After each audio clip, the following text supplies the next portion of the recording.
circular is provided. The SRC circular is specific on these 2 acres of land. We have that in the bundle that we'll give you. It's also important to note that the 54 acres requested is just but a drop in the ocean of the 406 acres that were earmarked for public use during the approval of the initial master plan. As I said earlier, that the land under development in Tatu City right now is about 5,000 acres. So if you calculate that, we've said at 10%, that tells you it's approximately 500 acres. But we've also confirmed that in the earlier request for the approval of the master plan, 406 acres had already been set aside for public use.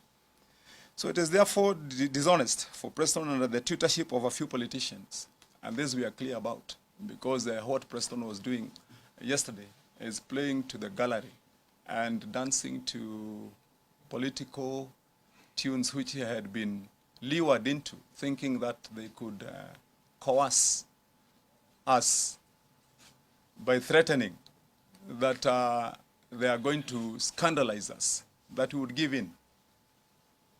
So it is therefore dishonest that Preston, under the tutorship of a few politicians of ill will, chose to mislead the public with defamatory and offensive statements against the county government and its leadership during the press conference yesterday. And I dare say that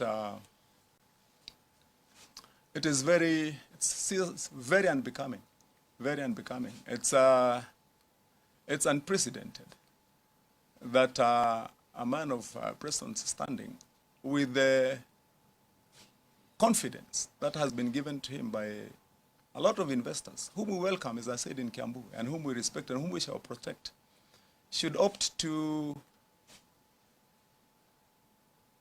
give himself up to political schemes in the county,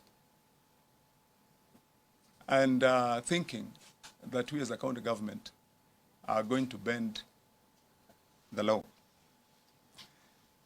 A man of Preston's standing should be aware that there are organs of government mandated with investigations of merit-worthy and credible claims, and he chose to play to the gallery by addressing a press conference.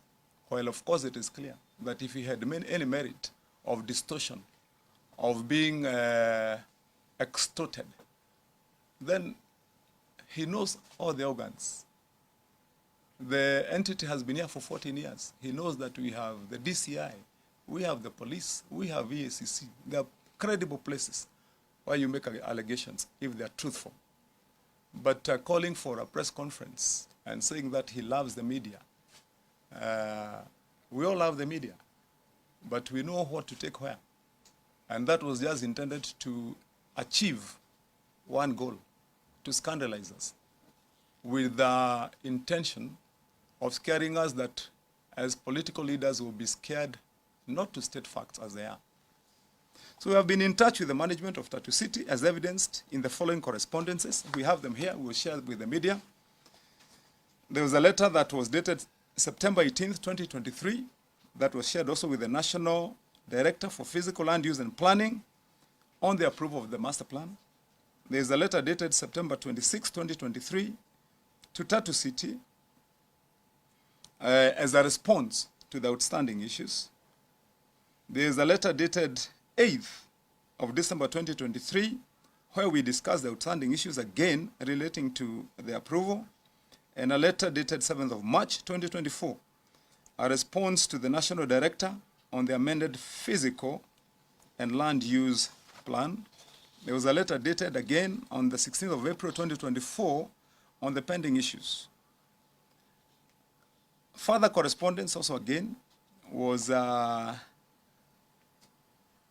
received by us via an email on the 6th of July 2024 by Mr. Preston himself, where he threatened the CEC lands that within one day, if she did not append her signature, then we would face the consequences. That was just one day before he called the press conference. But a letter had come first via email threatening the CEC with dire consequences if she did not sign the master plan approval within one day. There was also a meeting here in my office with lawyers who had been sent by Tatu City. And what we need to clear here, which I'll also explain with facts, is that when the first lawyers were sent by Tatu City, we explained the circumstances and the law that all public land should vest as per the constitution in the county government. The lawyer who had been sent here agreed with us. And it is apparent that when that lawyer whom they had sent themselves agreed and promised that she was going to have a discussion with Tatu City and impress upon them the facts that they cannot negotiate what is provided for in the law about the custody of public land in the county government. It's apparent they did not like that lawyer after that. So yesterday when they were sending other correspondence, indeed they were using a different lawyer who may have advised them differently.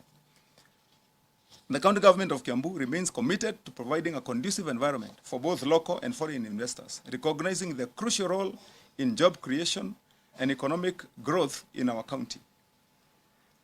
And this remains our topmost commitment. Our doors remain open for constructive engagement with all investors, including Tatu City. We are more than willing to continue the conversation without compromising public trust and expectations. And prior to the press conference at Tatu City yesterday, the county government had also written a letter that was dated 8th of July 2024, in which we had invited the management of Tatu City to a meeting on Tuesday, the 16th July of 2024, to address those pending matters. That is this coming Tuesday. But apparently, Mr. Preston had already written an email which he was threatening the CEC lands with dire consequences if she did not append her signature to that approval.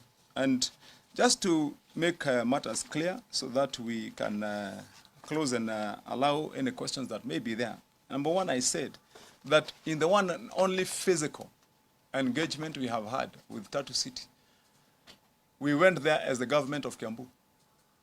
And for clarity once more, let me state that since 14 years ago, not 1 inch of land, 1 inch out of the entire 5,000 acres that has been developed has ever been surrendered to the county government of Kiambu. I made this position very clear when we went for our first meeting, that to take care of all those people who work in Tatu City and walk there every day, for those thousands of house helps, watchmen, the street sweepers, all the lawn mowers and gardeners and factory workers who are going to be working in those factories, and the more than 22,000 houses they are building to sell to people of means, that the children of those house helps, the sons and daughters of those watchmen who will be working there, requires to be secured by the law and provided for amenities where the children can go to school, where they themselves can go and seek the services of a police station, where when the daughter of a house help or a cleaner falls sick, they can go to an affordable hospital within the premises. And that is why the law as provided protects the poor and also secures the rights of those that have means and that are rich. In this case, the law requiring surrender of public land is intended to protect the weak in community. So when the schools in Tatu City charge a premium fee to educate a child of one that is blessed with means at hundreds of thousands of shillings per term, it is the requirement of law that that land set aside should also have an ECD class for the son of a watchman in Tatu City. And that is the work of government to protect those interests. And as I said, when we went to the first meeting, I made that clear, that the governor of Kiambu and our administration, neither Kiambu County as a whole, are not interested in land for any other use other than for public use. So that impression that was created is erroneous. We have a clip there that I want to be played so that you can see what transpired in our meeting with Preston and his team the first day when we went there and the resolutions that were made. So you can just play it so that members of the media can see and exactly what I said in that meeting.